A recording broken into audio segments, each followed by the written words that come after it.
الجزائر ہو ایون، کوئی ایسا ملک ہے پاکستان، بلکہ ابھی تازی خبر پڑ رہا تھا کہ جو 4-5 جنوری کو اسلام آباد میں مولانا مسعود عثمانی مارے گئے تھے ایک علماء کونسل کے، پتہ چلا کہ وہ ایران نے مروائے تھے، اور جو لوگ پکڑے گئے ہیں ان کا ایران سے تعلق ثابت نکلا ہے، مگر مٹی ڈال دی جاتی ہے۔ اور وہاں پر جانے کب سے ہمارے دشمن بیٹھے ہوئے ہیں۔ دیکھیں، میں اس سے ہٹ کے بھی بات کروں گا کہ بلوچستان کا ایشو کیا ہے، لڑائی کیا ہے، کس کا قصور زیادہ ہے، مگر جو وہ دشمن بتاتے ہیں، گورنمنٹ آف پاکستان یا ریاست پاکستان بتاتی ہے، وہ بیٹھے ہوئے کہاں ہیں؟ ایران میں۔ نام لگتا ہے انڈیا کا بار بار، انڈیا بھی انوالو ہے، یقیناً ہوگا، مگر اصل کون ہے آپ کا دشمن؟ وہ جو برادر اسلامی ملک ہے وہ۔ اور کہنے والے یہ کہتے ہیں کہ اگر یہ جنگ رک گئی ہے تو یہ پاکستان کے لیے انتہائی خطرناک ہے۔ واشنگٹن ڈی سی میں کچھ لوگوں کا کہنا ہے کہ یہ جنگ ہونی چاہیے، یہ فیصلہ ہونا چاہیے، لوگوں کو، آس پاس کے ملکوں کو اپنی اوقات میں آنا چاہیے، مگر پھر مٹی ڈال دی گئی کیونکہ ڈرتے ہیں کہ جو 24 گھنٹے لیے حملہ کرنے میں، جوابی کارروائی کرنے میں، اس میں بھی کہ جناب بہت بڑی ایک سیگمنٹ ہے جو پاکستان میں ایران سے ہمدردی رکھتی ہے اور روز جاتی ہے زیارتوں پر اور باقی معاملات، اور اس کی طرف دیکھتی ہے ایران انقلاب سے کہ جناب وہاں سے ایک انقلاب آئے گا، کبھی اس طرف کو آئے گا۔ تو ہمیں تو اب جا کے پتہ چلا کہ ریاست کو پتہ ہی نہیں تھا کہ ہمارا دشمن کہاں رہتا ہے اصل میں، اور اصل دشمن پڑوس میں ہے، اور جسے لیلا پوتی کر دی گئی ہے کہ ٹھیک ہے اب جو ہو گیا ختم کرو۔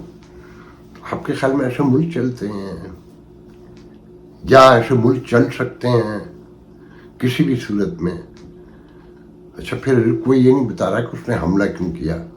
بڑی چھوٹی سی سمپل سی بات ہے کہ حوثیوں نے ریڈ سی پر جو جہاز آبی گزر گیا ہے اس پر حملے شروع کر دیے ہیں۔ حوثیوں کو سپورٹ کس کی حاصل ہے؟ ایران کی۔ حوثیوں میں پاکستان سے بھی لوگ جا کے شامل ہوئے ہیں، اور کس کے ایما پر ہوئے ہیں؟ وہ کون لوگ ہیں؟ ریاست سے کوئی سوال کر کے پوچھے نا، کتنی بڑی تعداد میں بھرتی ہوئی ہے، کیونکہ روزگار تو یہاں ہے نہیں۔ ٹی ٹی پی بھی جوائن کر لیتے ہیں، افغان طالبان بھی جوائن کر لیتے ہیں، حوثی بھی کر لیتے ہیں، اور جو سیگمنٹ آف ملیٹنسی ہے دنیا بھر میں، سب جگہ ہم چلے جاتے ہیں، یہ تو کوئی ایشو ہی نہیں ہے نا۔ تو ریڈ سی پر امریکہ کے تحادی کے طور پہ پاکستان نے بھی اپنا جہاز بھیج دیا ہے، اور وہ پاگل ہو چکا ہے جس کا نام ایران ہے۔ امام ہے نا وہ مسلمانوں کا اس وقت اپنے طور پر۔ اچھا، وہ روز گیدڑ بھپکیاں دیتا ہے اسرائیل کو، مگر حملہ نہیں کرتا کبھی، بس ہوش نعرے مارتا ہے، دوسروں کو غیر شرم دلواتا ہے، مگر خود کبھی حملہ نہیں کرے گا، یا کبھی ایک فائر بھی نہیں بھیجے گا۔ بس دھمکیاں دھمکیاں دھمکیاں، مسلمانوں کی غیرت شرم اس کے جگانے پر اس کا ملا اور وہ پوری ریاست لگی ہوئی ہے۔ ایسے ملک چلتے ہیں آپ کے خیال میں کہ 30 سال سے قوم کو بتایا ہی نہیں جا رہا تھا کہ جناب ہمارے دشمن تو وہاں سے آتے ہیں، وہاں جا کے چھپتے ہیں۔ یہاں تک کہ میں نے خود تو نہیں دیکھا کہ جی مارنگ بلوچ نے بھی بیان دیا کہ جو لوگ وہاں مارے گئے ہیں سیستان میں، ان کے علاوہ کہیں یہاں پر بیٹھے ہوئے ہیں اسلام آباد میں دھرنے میں شامل ہیں۔ اب یہ ایک الگ بحث ہے کہ وہ دہشت گرد ہیں، ریاست سے تنگ آ کے بھاگے ہیں، وہ ایک لمبی کہانی ہے نا۔ وہ تو پھر اس کے لیے تو کیونکہ ریاست میں کوئی سچ تو بولتا نہیں ہے، آپ وہ حالات کا اندازہ اس سے لگائیں کہ پاکستان کا جو اردو کا سب سے بڑا میڈیا تصور کیا جاتا ہے نا، اس میں آج اس بیک گراؤنڈ میں، اس پرسپیکٹو میں 2 کالم چھپے ہیں، ایران پاکستان ایک دوسرے پر اٹیک پر۔ ان دونوں کالم کو پڑھیے اور سب دنیا، اس سے آپ کو اندازہ ہوگا کہ دماغ ہو کیا گئے ہیں، بنا کیا دیے گئے ہیں، اور کون لوگ ہیں جو ریاست کے چہیتے ہیں۔ ایسی انگریزی میں جب دماغ بند ہو جائے نا سمجھ میں کچھ نہ آئے. تو وہ حالات کا اندازہ اس سے لگا لیں کہ پوری دنیا میں پاکستان پر اٹیک کی خبر چھپ گئی تھی اور پاکستان کے اٹیک کی خبر بھی چھپ گئی تھی. مگر پاکستانی میڈیا میں 2 سے 3 گھنٹے ڈیلے تھی خبر. ہندوستان ٹائم میں بہت ڈیٹیل سے خبر موجود تھی جو میں نے پڑھ لی تھی. مگر پاکستان میں 4 گھنٹے کے بعد یا 3 گھنٹے کے بعد آئی 4 لائنیں، مخصوص لائنیں کہ برگے دم کیا تھی وہ، مرگے دم سرمچار سم تھنگ لائک دیٹ، کیونکہ وہ ISPN نے خبر بنا کے دینی تھی نا. ورلڈ میڈیا سے آپ نے کوئی لینا دینا نہیں ہے، آپ کا اپنا دماغ کچھ نہیں ہے. جہاں پر اس خبر کو بھی کنٹرول کیا جاتا ہو اور وہ ادارہ جس کا کام جنگ لڑنا ہے وہ خبریں بنا کر بھیجتا ہو کہ آپ سے اتنے ہی چھاپیں گے، اس سے ہٹ کے نہیں چھاپ سکتے، تو وہاں پھر کیا انٹلیکچوئلزم ہوگا یا کیا اویئرنیس ہوگی اور کیا سچائی سامنے آئے گی. پھر وہ آپ لوگوں نے ڈاکٹر ملیہ لودھی جو 90s سے بہت بڑی لیجنڈری ڈپلومیٹ تصور کی جاتی ہیں، ہر فوجی حکمرانی میں آپ کو خاتون نظر آئیں گی اور ان کا ریزیومے اس عمر میں بھی ان کے ہاتھ میں ہے کہ پلیز مینو پھر نوکری دیو نہیں تو پھر میں رولا پا دیں گی. فرما رہی تھیں ٹیلی ویژن پہ کہ پاکستان نے بڑا درست فیصلہ کیا حملہ کرنے کا، اور نئی حکومت بنے تو پاکستان کی جو فارن پالیسی اس کی اسٹریٹجک ڈائریکشن درست ہونی چاہیے. کاش کوئی خاتون سے پوچھتا کہ لاسٹ 30 ایئر کا تو حساب آپ سے بنتا ہے کہ یہ اسٹریٹجک ڈائریکشن درست اب تک کیوں نہیں ہو سکی، اسے کون لوگ چلاتے رہے ہیں، ہر دور میں آپ موجود تھیں. شرم نہیں آتی ان لوگوں کو. آپ ان لوگوں کا رول دیکھیں، ان کا کردار دیکھیں کہ انہوں نے جو رول ادا کیا ہے نا کہ اسٹیبلشمنٹ کو تباہ کروانے والے یہ لوگ ہیں، ان جیسے لوگ. کیونکہ انہیں صرف نوکری چاہیے. یہ روبوٹ بننے کو، یہ اسٹوج بننے کو، یہ پپٹ بننے کو ہر وقت تیار بیٹھے رہتے ہیں.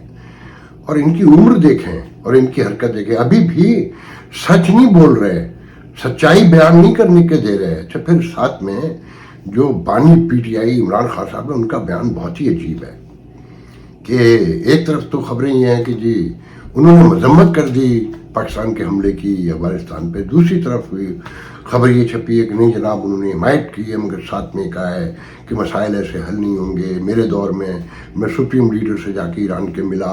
مطلب اندر بہت سے کام ہمیشہ ہوتے رہے، مگر پبلک کو پتہ نہیں چل جائے برادر اسلامی ملک کے بارے میں، جس کے بارے میں امریکہ نے بہت پہلے کہا تھا کہ یہ ایول ہے، اور اب ثابت ہو رہا ہے کہ یہ ایول ہے. پتہ تو سارے جہان کو، دنیا کو ہے، مگر ہمارے یہاں خاص طور سے چھپایا جاتا ہے، دکھایا جاتا ہے کہ برادر اسلامی ملک ہے.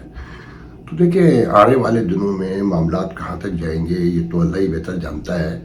مگر جو ریاستیں، جو قومیں اور جو معاشرے جھوٹ پر کھڑے ہوں، ان کا مستقبل کوئی بہت اچھا نہیں نظر آتا. جو اپنے آپ کو دھوکہ دے رہے ہوں، تو اس کی روشنی میں سارے معاملات کو دیکھیے گا تو آپ کو سمجھنے میں آسانی ہوگی کہ سیاسی تقسیم قومی ایشوز پہ بھی ایک نہیں ہونے دے رہی. کہ عمران خان کا جو بیان ہے، اچھا پھر آپ لوگوں نے وہ بھی سن لیا ہوگا کہ وہ کہہ رہے ہیں کہ جی میں تو 9 ماہ سے کوشش کر رہا ہوں کہ جی سیاسی ڈائلاگ ہو، میں سیاسی بندہ ہوں. اب انہیں سیاسی ڈائلاگ یاد آ رہے ہیں، جبکہ لوگ ہاتھ جوڑتے رہے کہ حضور آئیے بیٹھیے مل کے کوئی معاملہ حل کر لیں، ختم کریں اس بڑھتی سیاسی تقسیم کو، اس انتشار کو کہ جس نے اکانومی کو نگل لیا. اچھا اکانومی کا فرق کس کو پڑتا ہے؟ آپ نے سنا ہوگا نا فیصل واڈا کی بیٹی کی شادی میں 10 سے 15 ارب روپے کا خرچہ بتایا جاتا ہے. جہاز ایسے چل رہے تھے جیسے ٹیکسی چلتی ہے. 25 روز تک تقریبات ہوئی. مہمانوں کو لانے والے جہاز الگ تھے، قوالوں کو لانے والے جہاز الگ تھے. وہ قوال پہ یاد آیا کہ اس نے پھر اعلان کیا ہے نصرت فتح علی نے، راحت فتح علی نے کہ ورلڈ ٹور کرے گا، جو 1.5 کروڑ سے 2 کروڑ روپے ایک شو کے لیتا ہے پاکستان میں، اور ہفتے میں 4 شو کرتا ہے. اور اس کا ٹیکس ریٹرن دیکھیں. اچھا یہ سب انہی کے لوگ ہیں جو یہ ٹیکس نہیں دیتے، چاہے وہ واڈا ہو یا وہ راحت فتح علی ہو. اور ٹیکس وصول کس سے ہونا ہے؟ غریب آدمی سے، کمزور ملازمین سے، ٹیچر سے، کلرک سے، یا جو سول سرونٹ ہیں. باقی جو ان کے اسٹوج ہیں، شادی میں کوئی چور سوچ سکتا ہے کہ 15 سے 20 ارب روپے خرچ ہوئے, جہاز ایسے چل رہے تھے جیسے ٹیکسی بھی, اوبر بھی نہیں چلتی امریکہ میں یا پاکستان میں, چنچی رکشہ نہیں چلتا, ایسے چلا. وہاں پر رونا یہ ہے کہ روٹی کھانے کے پیسے نہیں ہیں. IMF سے $1 بلین مانگنے کے لیے زمین آسمان ایک کر دیا جاتا ہے. دیکھیں, بات تو اب کھل گئی ہے کہ بلوچستان میں جو بھی انسرجنسی ہے یا جو اس کی سپورٹ ہے ساری, وہ بلوچستان کے برابر میں واقع ایک ملک ہے ایران, وہاں پر ہے, اور سارے کیمپ دہشت گردی کے اس جگہ پر ہیں. وہاں جا کے لوگ رہتے ہیں, اور ان کے یہاں کے بھی کچھ لوگ ادھر رہتے ہیں. یہاں تو جو حملہ کیا اس میں ایک مسجد شہید بتائی جاتی ہے اور 2 بچے مارے گئے. وہاں بتاتے ہیں کہ BLF کے اور BLA کے بڑے دہشت گرد مارے گئے ہیں, کوئی 13-14. اور وہ بڑے مزے سے ایران کہتا ہے کہ اللہ کا شکر ہے ہمارا تو کوئی نقصان نہیں ہوا, کوئی ایرانی نہیں مارا گیا. مگر وہ یہ نہیں بتا رہا کہ تمہاری زمین پر یہ لوگ کر کیا رہے تھے. اس کا جواب نہیں ہے, نہ ہی جواب پوچھا جا رہا ہے, کیونکہ مٹی پاؤ ہو رہا ہے نا سارا کچھ. تو جناب, جب مفادات اس قدر گہرے اور کمزور ہوں, اتنا خوف شامل ہو, اور سچائیوں سے بھاگ کر جینے کی کوشش کی جا رہی ہو, اس ریاست میں کیا ہونے جا رہا ہے یہ آپ لوگ خود اندازہ لگا لیجئے گا. مگر جب تک ایران کو پورا سبق نہیں سکھایا جائے گا, اس وقت تک آپ کے ملک میں کوئی بہتری نہیں آئے گی. کہ آپ ذرا نوٹ کریں کہ ایک افغانستان ہے, وہاں سے TTP نکل کر آتی ہے, آپ کو مارتی ہے. ایک ایران ہے, وہاں سے سرمچار نکل کر آتے ہیں, آپ کو مارتے ہیں. اور آپ دونوں کے آگے مجبور ہیں کہ برادر اسلامی ملک ہیں. تو پھر مریے, برباد ہوئیے, کوئی اکانومی نہیں ہوگی, کوئی کچھ نہیں ہوگا. اور یہ کیوں کیا جا رہا ہے, اس کے کیا مطلب ہوتا ہے, یہ اللہ ہی بہتر جانتا ہے, اور جاننے والے خوب جانتے ہیں اللہ کے ساتھ کہ ایسا کیوں ہے. دیکھیں جی, انتخابات, ایک تو کہا جا رہا تھا کہ جناب یہ بس ڈکلیئر ہو جائے گا, کہ سیکورٹی کونسل بتا دے گی آپ کی کہ جناب وہ سرحدوں پر کشیدگی ہے, اور شہری علاقوں میں انتخابات کے لیے 3 لاکھ فوج نہیں دی جا سکتی, کہ بارڈر کی حفاظت کریں یا الیکشن کروائیں. وہ قصہ تو ختم ہو گیا, بظاہر تو مٹی ڈال دی گئی جیسا کہ میں نے پہلے بتایا. مگر ابھی بھی الیکشن کا یقین کسی کو نہیں ہے.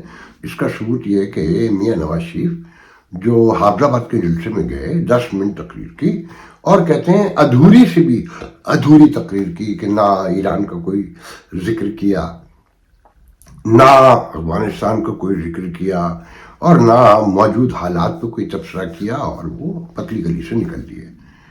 خانے وال کے جلسے میں پہلے سے خبر آ گئی کہ نہیں جناب وہ جائیں گے ہی نہیں, انہوں نے کینسل کر دیا ہے. اب تازی خبر یہ ہے کہ جتنے جلسے نواز شریف کے حوالے سے ہونے تھے, جہاں نواز شریف نے جانا تھا, ان سب کو ڈی لسٹ کر دیا گیا, کینسل کر دیا گیا. اس کا کیا مطلب ہوتا ہے؟ تو اس پر ہمارے ایک دوست ہیں واشنگٹن DC میں, وہ کہتے ہیں کہ اس کا مطلب ہے کہ ایران سے بڑا ٹکراؤ ہونے جا رہا ہے, جو ضروری بھی ہے. اور وہیں واشنگٹن میں رہنے والے کچھ حلقے یہ کہتے ہیں کہ یہ فلیئر اپ کیسے کرے گا, اس میں آگ کہاں سے لگے گی, کیسے لگے گی, کہاں سے سٹارٹ ہوگی, یہ بھی کوئی نہیں جانتا. مگر یہ معاملہ یہاں رکے گا نہیں, یہ لڑائی ہونی ہے اب, کہ اس کے بغیر نہ تو ورلڈ آرڈر کمپلیٹ ہوتا ہے, نہ یہ حماس اسرائیل معاملات درست ہوتے ہیں, اور نہ پاکستان کے جو ایشوز ہیں وہ سیٹل ہوتے ہیں. تو یہ لڑائی بہت ضروری ہے. اب یہ کتنی بڑی ہوگی, کیسے ہوگی, اس میں جو ود ان سوسائٹی سیگمنٹس ہیں اور جو ریلیجیس فرقہ وارانہ ایک تناؤ ہے, وہ کتنا بڑا رول ادا کرے گا, اس کے ریپرکشنز کیا ہوں گے, اور اس کا امپیکٹ کیا ہوگا، اس کا یہ ایک بہت لمبی طویل بحث ہے، میں اس پہ کچھ نہیں کہہ سکتا. اور لوگ بھی ہیں، انہیں بھی بولنا چاہیے، وہ بھی بتائیں. سب میں نے ہی نہیں فلم گلے میں باندھنی ہے. مجھے اندازہ ہے کہ جو ابھی خاموش ہیں یا جنہوں نے بڑے بڑے بیانات دیے ہیں کہ پاکستان کی ٹیریٹری کی طرف کوئی دیکھے گا تو ہم اس کو ایسا ہی جواب دیں گے، ایران کا نام نہیں لیتے ہیں. ذرا غور کریں ان بیانات پر جو آپ کی قیادت کی، سول قیادت کی طرف سے چھپے ہیں، ان کو ذرا غور سے پڑھیے گا تو آپ کو اندازہ ہوگا کہ کس طرح سینے پہ پتھر رکھ کر وہ بیانات دیے گئے ہیں کہ حملہ تو کرنا ہی کرنا تھا، ورنہ جو مایوسی پھیلنی تھی. مگر کیا اب اسے کنٹینیو کریں گے؟ یہ آنے والے دنوں میں آپ کو یقیناً سب سامنے آئے گا. انتخابات کا تو دیکھیں، روز بتاتا ہوں میں آپ کو جب جب پروگرام کرتا ہوں کہ جو نگران ہیں ان کی آنیاں جانیاں تو یقین کامل دلاتی ہیں کہ دیکھیں پلیز، جو بھی آپ کو انتخابات کی خبریں سنا رہے ہیں وہ جھوٹے ہیں. آپ ہمیں دیکھیں، ہماری کارروائیوں کو دیکھیں، ہماری کارستانیوں کو دیکھیں، ہماری سرگرمیوں کو دیکھیں، اور جو ہم ڈیولپمنٹ کر رہے ہیں، جو اس ملک کو بنا رہے ہیں، سنوار رہے ہیں، نکھار رہے ہیں، اسے دیکھیں. تو کیا آپ کو لگتا ہے کہ انتخابات ہو رہے ہیں؟ کل ہی سندھ کے جو وزیر اعلیٰ مقبول باقر صاحب ہیں، ان کا کراچی کی تمام سڑکوں کی مرمت کی جائے. یہ آپ کے خیال میں مینڈیٹ ہے؟ آنے والی حکومت کیا کرے گی اگر الیکشن ہو رہے ہیں؟ اچھا دیکھیں، سب سے پہلے ذہن میں رکھیں، الیکشن ہو یا الیکشن نہ ہو، فرق کوئی نہیں پڑتا. الیکشن ہوں گے تو اسٹیبلشمنٹ اسلام آباد میں ان لالچیوں کو جمع کر کے ان کے کٹورے کے سائز کے اعتبار سے چند سیٹیں ڈالے گی کہ تمہاری اتنی سیٹیں، تمہاری اتنی، تم سب مل کے ایک پارلیمنٹ میں جا کے بیٹھ جاؤ، ایک حکومت بنا لو، اور لوٹ مار جو تھوڑی بہت رہ گئی وہ بھی کر لو. جاؤ ٹھیکے شیکے پکڑ لو، فرنٹ مین بنا لو. اس کے 15 سال میں، لاسٹ 15 ایئر میں اس کے علاوہ تو کچھ نہیں ہوا نا. ورنہ ایک نگراں وزیر اعلیٰ کو یہ کہنا پڑتا کہ کراچی کی تمام سڑکوں کی مرمت ہو، کہ پورا شہر کھنڈر بنا دیا. اب وہ بلاول کس جرأت و بہادری سے کہتا ہے کہ میں پنجاب کو بھی کراچی بنا دوں گا، اور پنجابیوں کو بالکل بھی ڈر نہیں لگ رہا، کیونکہ وہ یقین ہے کہ وہ ووٹ نہیں دیں گے، 1% بھی نہیں دیں گے. تو انتخابات ہوں تو کوئی فرق نہیں پڑتا. اور جو انٹرنیشنل صورتحال ہے اور پاکستان میں کا جس پیمانے پہ حصہ بنا ہوا ہے، اس میں انتخابات اب میٹر نہیں کرتے. بہت کچھ سیٹل ہونے جا رہا ہے، بہت کچھ. بس آنکھیں کھلی رکھیے اور دیکھتے جائیے کہ کیا کیا سیٹل ہونے جا رہا ہے. یہ ایران بھی سیٹل ہوگا، یہ افغانستان بھی سیٹل ہوگا، یہ بلوچستان بھی سیٹل ہوگا، اور انٹرنیشنل پاورز کے درمیان بھی بہت کچھ سیٹل ہونے جا رہا ہے. جو لوگ کہتے تھے نا کہ ایک ہفتے میں یورپ میں اندر آ جائے گا رشیا، سب کے سامنے 1 سال ہو گیا. کیا نکلا؟ سب کو نظر آ رہا ہے نا. تو ابھی کچھ لوگ کہتے ہیں کہ سوری، میری ابھی طبیعت ٹھیک نہیں ہوئی ہے، کہ کچھ لوگ کہتے ہیں کہ ابھی تو اور نئے بارڈر بھی کھلنے ہیں، پھر جا کے سیٹلمنٹ کی طرف سچویشن. آخر میں آپ کو مبارکباد دے دوں کہ آپ کراچی والوں کی، پاکستان بھر کے سیاستدانوں کی، سب کی کوششیں رائے گاہ گئیں، اور کے الیکٹرک 20 سال کا نیا لائسنس لینے میں کامیاب ہو گیا، کہ جس نے اپنے قیام سے لے کر اب تک تقریباً 250 سے 300 لوگ بارشوں میں، ارتھ کے دوران مار ڈالے، کرنٹ لگنے سے مار ڈالے، لاکھوں لوگوں کو برباد کر دیا، ڈبل بلنگ کر کے، جعلی بلنگ کر کے، اور سروسز نہ دے کر. مگر اس ملک میں جہاں پیسہ پہیے لگ جاتے ہیں، جسے بقول ریاض ملک کے، وہاں کچھ بھی ممکن ہے. وہاں عوام کی امنگوں کے مطابق اگر کچھ ہو رہا ہوتا تو ایٹمی ملک پاکستان پہ ایران حملہ کر سکتا تھا.